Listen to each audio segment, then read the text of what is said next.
നമസ്കാരം, ജന്മഭൂമിയിലേക്ക് സ്വാഗതം. ലവ് ജിഹാദിനെതിരായ പ്രതിഷേധാജ്ഞയിൽ കത്തുന്ന കർണാടകയിലെ ഉടുപ്പിയിൽ നടത്തിയ പ്രസംഗത്തിന്റെ പേരിൽ ഗുജറാത്തിലെ സിംഹം എന്ന് അറിയപ്പെടുന്ന കാജൽ ഹിന്ദുസ്ഥാനിക്കെതിരെ കർണാടകത്തിലെ കോൺഗ്രസ് സർക്കാർ ക്രിമിനൽ കേസെടുത്തു.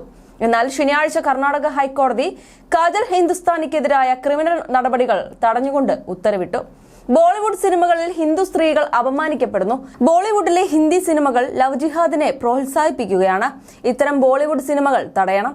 ദക്ഷിണേന്ത്യൻ സംസ്ഥാനങ്ങളും ഇതിനെതിരെ രംഗത്ത് വരണം. ബോളിവുഡ് സിനിമകളിൽ ഹിന്ദു സ്ത്രീകൾ അപമാനിക്കപ്പെടുകയാണ്. കാജൽ ഹിന്ദുസ്ഥാനി ഉടുപ്പിയിൽ നടത്തിയ പ്രസംഗത്തിൽ പറഞ്ഞു. ഈ പ്രസംഗത്തിന്റെ പേരിൽ കർണാടക പോലീസ് ഇന്ത്യൻ ശിക്ഷാ നിയമത്തിലെ 153A, 34 എന്നീ വകുപ്പുകൾ ഇപ്രകാരം കേസെടുത്തിരുന്നു. ഇതാണ് കർണാടക ഹൈക്കോടതി തടഞ്ഞത്. പോപ്പുലർ ഫ്രണ്ട് ഓഫ് ഇന്ത്യയല്ല, പോയ്സൺ ഫോർ ഇന്ത്യ. PFI എന്നത് പോപ്പുലർ ഫ്രണ്ട് ഓഫ് ഇന്ത്യയല്ല, പോയ്സൺ ഫോർ ഇന്ത്യ ആണെന്നും കാജൽ ഹിന്ദുസ്ഥാനി പറഞ്ഞു.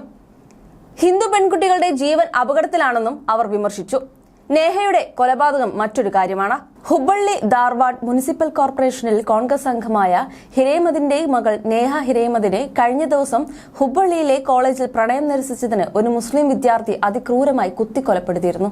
തന്റെ മകൾ ലവ് ജിഹാദിന് ഇരയാണെന്ന് കോൺഗ്രസ് പ്രാദേശിക നേതാവ് കൂടിയായ ഹിരേമത് തുറന്നടിച്ചതോടെ കർണാടകയിൽ മുസ്ലിം ന്യൂനപക്ഷ പ്രീണനത്തിന് പേരുകേട്ട കോൺഗ്രസ് മുഖ്യമന്ത്രി സിദ്ധരാമയ്യ പ്രതിരോധത്തിലാണ്. കർണാടകയിൽ ലവ് ജിഹാദിനെതിരെ ഹിന്ദു പെൺകുട്ടികൾ തന്നെ പരസ്യമായി രംഗത്തെത്തി ശക്തമായി പ്രതിഷേധിക്കുകയാണിപ്പോൾ.